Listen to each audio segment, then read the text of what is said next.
Hi guys, welcome back to my channel, or hi, my name is Stacy if you're new here. So for today's video, we are doing the best beauty of 2021, which I'm really excited for. And I also kind of made it a challenge video because I only let myself pick 21 products for today's video, which is honestly a challenge considering I tried to cover like all of the categories of makeup. Also, disclaimer, I didn't include brow products or mascara in this just because, well, first of all, like the other items took up the slots, and I always use the same like brow / mascara products. So I'll just link it in the description if you like want to know what I use. But to me, it's like really boring and I never like change it up. So yeah, you can literally just watch any of my past videos to figure out like what brow and mascara products I use. And I'll also link it down below. As always, all of the products will be linked down below actually. So just remember to check the description if you want to see anything that I talked about. I also tried to keep this like mostly things that I tried out in 2021. So it's not necessarily a new product that was released in 2021, but most of these are new products. And then there's a few in there that are like new to me in 2021. So that's about it for the disclaimers. But before we jump into the video, don't forget to like, comment, and subscribe if you want to see more content like this, because it really helps out my channel and it would really mean a lot to me. And we'll just get right into the video.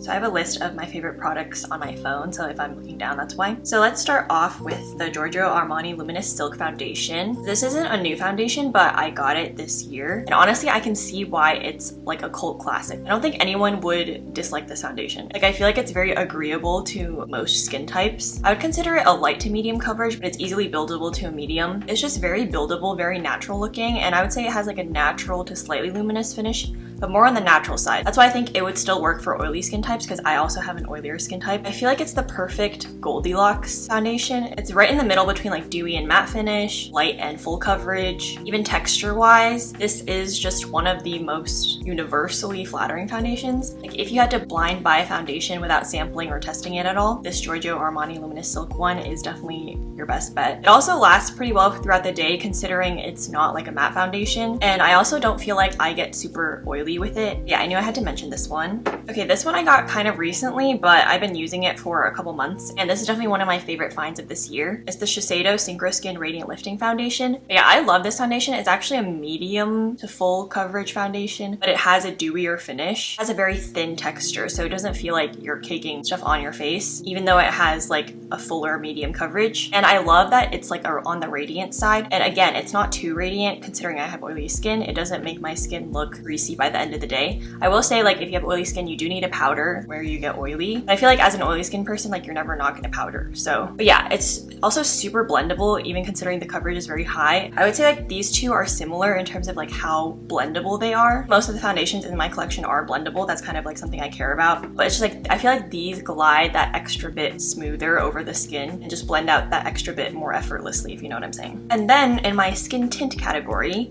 I actually have the Fenty Beauty EAZE Drop Skin Tint, I think it's called. Okay, so this one is really great if you have oily skin. I'm not sure if you have like really dry skin, if this would work for you, but considering I have slightly oily skin, this is great for me. I will also say that this has slightly more coverage than a regular skin tint would. Like, I would say it's a light to medium buildable coverage. If you're the type of person who normally likes wearing foundation, but you kind of want to try a skin tint, I feel like this is a great one to try. It's not the type of skin tint where you're getting no coverage, because I personally don't like those, because when I put something on my face, I do want it to have some coverage. It's also called a blurring skin tint, which I feel like it really does. If you have texture that you're worried about or like pores, it just smooths over them and it looks like you have like a filter on your face. Also, I wore this when I was working as a server, like over the summer, so like the hottest months of the year, and I was working as a server, which is a very like active and sweaty job with masks. This was my go-to foundation when I was working as a server because it's super lightweight and it actually lasts a very long time. Also, because of the lighter coverage, even if it does rub off, it's not going to be obvious at all. I feel like this deserved a spot here just because of how unique a formulation of skin tint this is. But yeah, I would say this would work for most people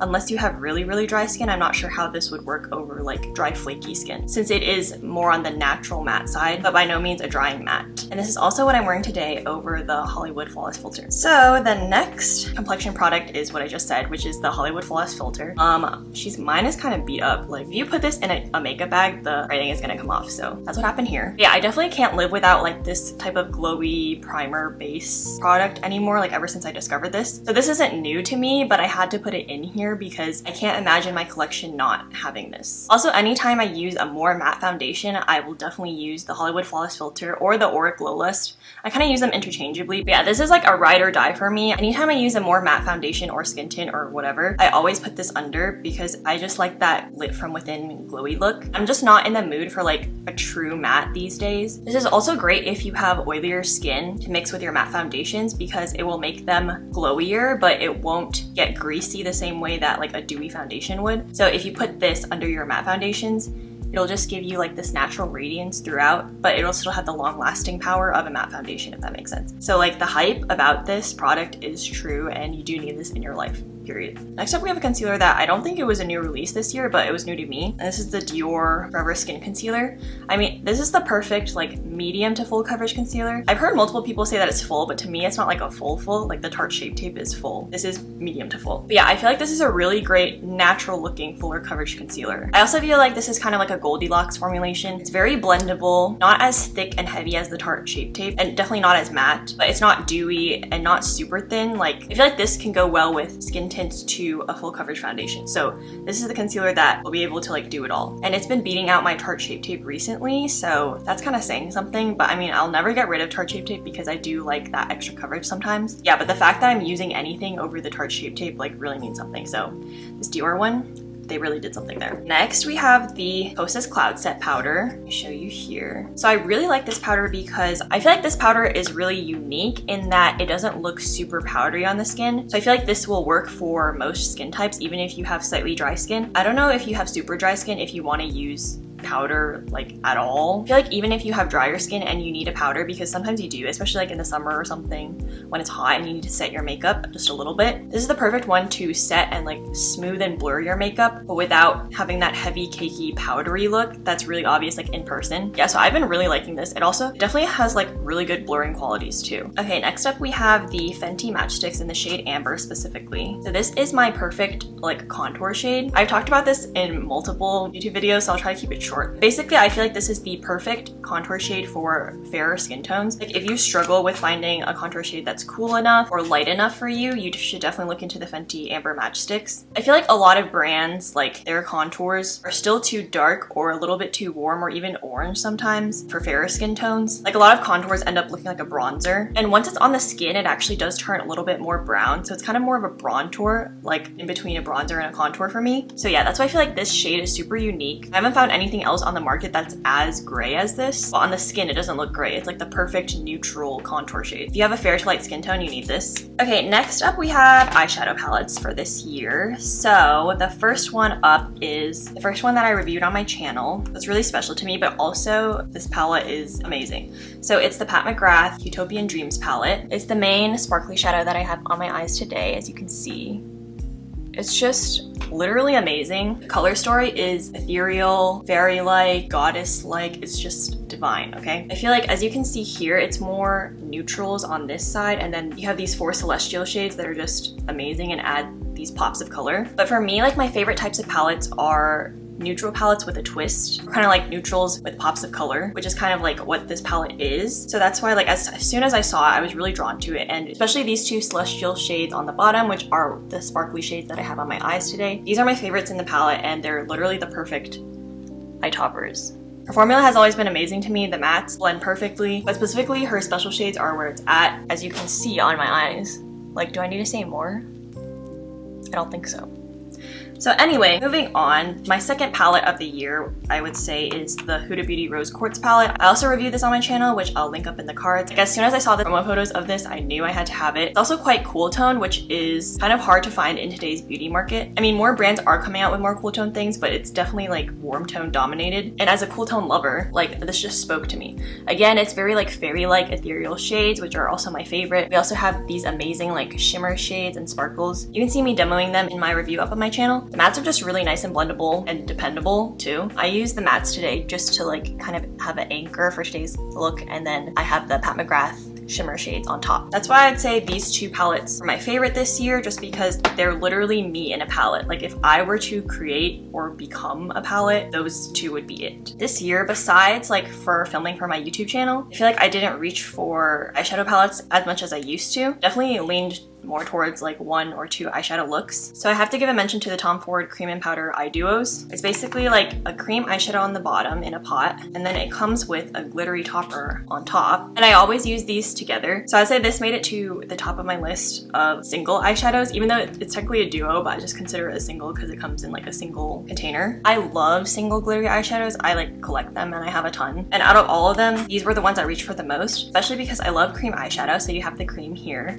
but I also love glitter and like the wet look that it gives. This topper is really good for giving a wet look. The two sides used in combination give you the perfect like everyday glistening eye look. And I would say my favorite shade out of the current shades available is Golden Peach. Moving on to blush, which this was definitely the biggest category of this year for me, as in like I probably purchased the most blushes that I've ever had in my entire life. Because 2021 was the year of blush, I would say. Like if you could only describe 2021 as one makeup product, it would be blush. Because of my current blush obsession and addiction, it's really hard for me to narrow down. So I divided it into subcategories. So there's one blush for each subcategory. Okay, I just dropped this and I had the biggest heart attack of my life, but she's all good. So for powder blush, we have the Pat McGrath Divine blushes, I think they're called. And if I had to pick one shade, I would say Flirtatious, because this is the perfect like nude pink for my skin tone. If you have a fair to light skin tone, I would definitely highly recommend this. Like you kind of need this one in your life, okay? You can't go wrong with any of the blushes in Pat McGrath's line. I have literally almost all of them, except for Electric Bloom. So anyway, as you can see, I've collected all these blushes for a reason. Out of all of the powder blushes I have so far, this is my favorite powder blush formula. It's extremely creamy for a powder, and also I feel like on the skin, it doesn't behave like a powder, if that makes sense. Like it kind of looks like you put on a cream blush, but it's not a cream. Like it's definitely a powder, and it's not even like a cream to powder situation. So I don't know how she did that. I don't know how she formulated that technology, but she did. Like her mattes in these are demi mattes, and they actually truly are a demi matte. Like they have this beautiful, really subtle sheen that I feel like is really hard to create in a powder, because I love shimmery blushes too, but sometimes the shimmer in those are too strong, and they can also emphasize texture and look a little bit highlightery if it's not done well enough. But this, it's like you can't even see any shimmer. It just has the most subtle sheen. It has all of the pros of a powder blush and all of the pros of a cream blush, being that it's long lasting, it blurs your pores, doesn't emphasize texture like as a powder would, but then similar to a cream, it blends super easily over the skin, and it still lets you have a nice glow to your cheeks, which is like amazing. There's also like a more shimmery version of these, which I also have. Like certain shades are the more shimmery version. The pearl is so fine that you literally can't see the shimmer particles. So it also, again, it just looks like a really nice glowy situation. I had this blush on my cheeks today. But yeah, literally, if you don't have a Pat McGrath blush in your life, you need this, okay?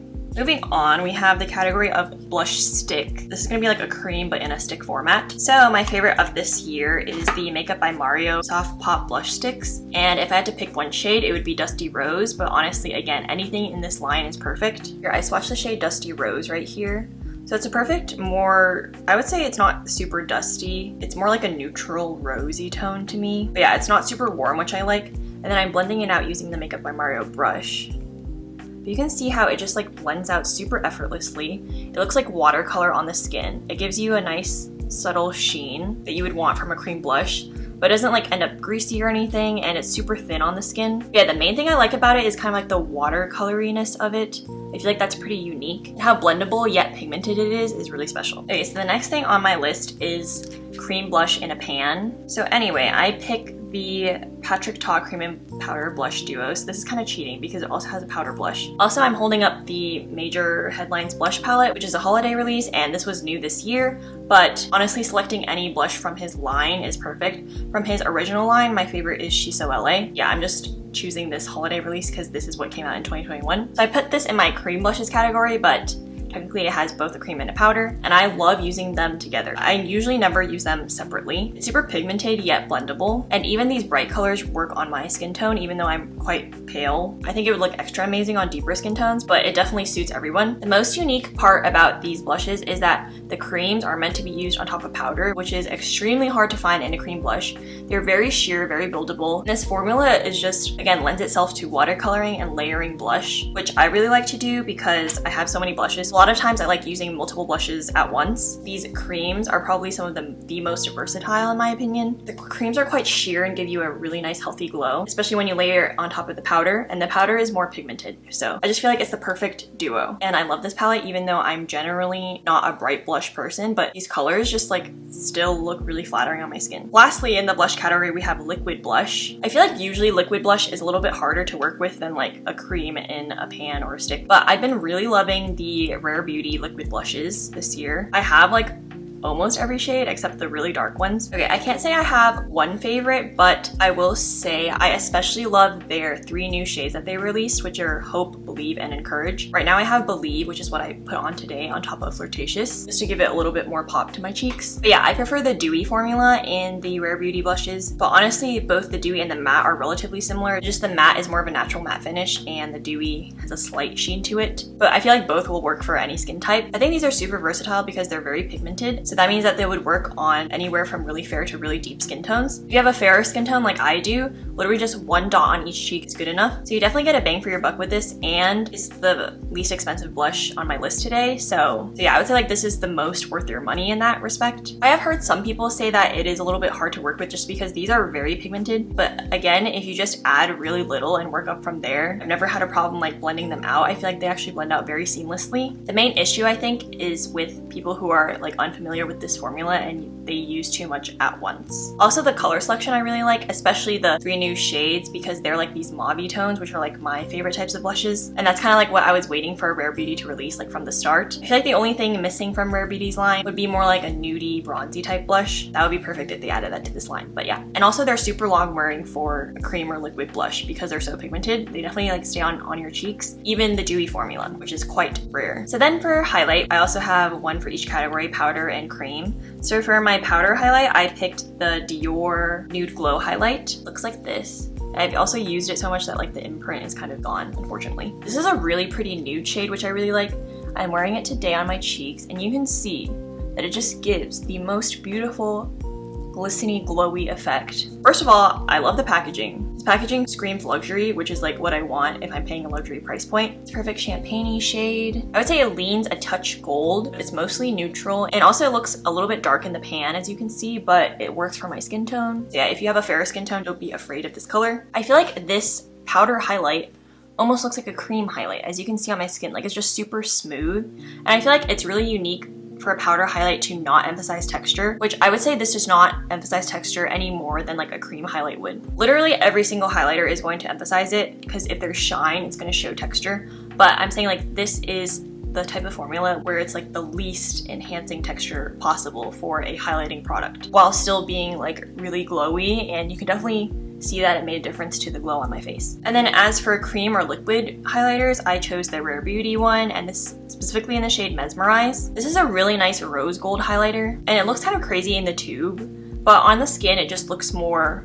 rosy neutral. Again, it looks quite dark in the tube, but it works perfectly fine for my skin even though I have a fair to light skin tone. This is the perfect relatively natural looking highlighter. It's more glowy than I would say like the Hollywood Flawless filter, obviously, because I also like to use the Hollywood Flawless filter as a highlighter as well, but this will give you a more like natural hydrated look, whereas this is definitely like more glistening and glowy, but at the same time it's kind of like unclockable, as in you can't tell that that person is wearing highlight. It looks very similar to this, where it's just like I look super healthy and glowy, but not like, oh, she has a stripe of highlighter on her face, if you know what I'm saying. Okay, now finally moving on to lip products. So my favorite lip liner, I feel like this is gonna be really obvious because since I got it, this is the only one I used, and I feel like this is the only one I'm gonna be using. It's the Charlotte Tilbury Iconic Nude Lip Cheat. It's literally the perfect shade of lip pencil for me. It's kind of like a taupe nude actually, so I like that it's slightly more cool tone than most lip liners that I own because that gives your lips a contouring effect. Yeah, it's just like the perfect nudie pinky brown with a slight taupe undertone. It's also the perfect depth too because it's the slightest bit deeper than like the outside of my lips. So yeah, it just adds that perfect amount of definition. It's literally the perfect color. I love this formula. It's actually quite long wearing for a lip liner. If you need one lip liner for the rest of your life, let it be Charlotte Tilbury Iconic Nude. Now for my favorite lipstick of the year, it has to be the Lisa Eldridge lipsticks. I just tried these this year and I have a review up on my channel of them. I'll link it up here. If I had to choose just one shade, it would be Velvet Fawn, which is what I'm wearing on my lips today under some gloss and stuff. It's literally my perfect nude. So as a person with a fair to light skin tone, I do struggle with finding like nude shades that work for me. Like this is about the lightest I would go in a nude, because any lighter it will wash me out and make me kind of look like a corpse. It's just really hard to find a shade that works exactly with my skin tone and undertone. Yeah, this Velvet Fawn shade is the perfect pinky brown nude, and it's the slightest bit more cool toned, I would say, than other lighter nudes, because a lot of light nudes run peachy. It's the perfect neutral lighter nude that's not too light and won't wash you out, even if you have a fair skin tone, as you can see here. Okay, next up is lip gloss. So my favorite lip gloss for this year has to be the MCGRATH Lust Glosses. If I had to pick one shade, I would pick Bronze Divinity, because it's a super glittery gloss. It's kind of like a neutral bronzy rose, but it has champagne and gold and bronze in it, but also like while still looking rosy. So yeah, I just really like this shade. But the Lust Glosses are, I feel like, one of the best gloss formulas. They're super non-sticky, which is pretty impressive. So I really like how they feel on the lips. I feel like they're very cushiony and just very comfortable to wear. I really don't like sticky glosses at all. And I specifically picked the MCGRATH ones because I feel like the shades that they come in are the most unique. She has a lot of glittery shades that are like these, but she also has like regular creamy ones that don't have any glitter in them if you don't care for that. MCGRATH makes you like step outside of your comfort zone, you know, but in a way where it's like it still looks pretty. And then for a lip balm type formula, my favorite would be the Cosmetics lip cushion. If I had to pick one shade, it would be the shade On Gel, which is it kind of looks like a really bright pink, but on the lips, especially with my lips being paler, it kind of dulls out to just a really nice neutral pink. It doesn't look super bright on my lips, but it adds the perfect tint of color that brings life to my face. Yeah, that's why I'm picking the shade On Gel, because I feel like it's a little bit underrated compared to her other shades like Magic Hour and Venetian Rose that I feel like everyone talks about. Yeah, give On Gel some love, okay? The colors are all really pretty. They're quite pigmented for like a tinted lip balm type of product, but I actually like that they're more on the pigmented side because, as I've said before, I have quite pale lips. So when I don't wear any lip product, it kind of looks like I'm like sick. That's why for more sheer lip products, I actually do like when they have a little bit more pigment to them, just so that it can add some more rosiness to my lips and make me not look so dead. So yeah, this is the perfect shade for that, and I really like that I can just wear this on its own, because sometimes if a lip product is too sheer, I have to wear something under it to add the color and then add the lip product on. So yeah, I can wear this on its own, and also as soon as I put these on, like, they nourish my lips, I feel like no other. Like, it literally feels like you're putting on a lip mask. These are the most nourishing lip products that I have, because I mean, it's meant to be like a lip balm and it's meant to rehydrate your lips, but I'm just saying, like, this does it better, I feel like, than other lip balms. Like, I have the Glossier one, and yeah, just like other regular lip balms I've tried. If you want something really nourishing for winter, I would highly recommend these. And then lastly, for number 21, we have the Charlotte Tilbury Airbrush Flawless Setting Spray, which I feel like I basically used in every single one of my videos, if you watch my channel. So yeah, this is my favorite setting spray of this year. As you can see, I've used quite a bit of her. But yeah, so this is my favorite because as an oily skin gal, you definitely do need to use setting spray, especially after you powder, just to make everything sink in properly, and also it makes your makeup last longer. I feel like the main thing that as an oily person I can struggle with some setting sprays is that they can make your makeup look a little bit too dewy, and then by the end of the day you're a little bit too greasy. So I feel like this Charlotte Tilbury one actually doesn't do that. It like perfectly melts your makeup in and makes everything look super natural and realistic on your face, like texture wise, but at the same time it doesn't add like too much dew to where, like, if you're an oily person it would be too much, and it definitely sets your makeup in and makes it last forever. So yeah, I always use this every time I do my makeup, basically, if I want it to last. So yeah, that's about it for today's video. I showed you all my 21 favorite products of this year. Let me know down in the comments below what your favorite products were this year, because I'd really love to know. I'm really excited to see what the new year will bring in terms of new makeup, and also hopefully my channel growing. So yeah, don't forget to give this video a thumbs up if you liked this video, and comment and subscribe down below if you want to see more content like this, because it really helps out my channel and it would really mean a lot to me. Stay happy, stay healthy, and I'll see you on my next video. Bye!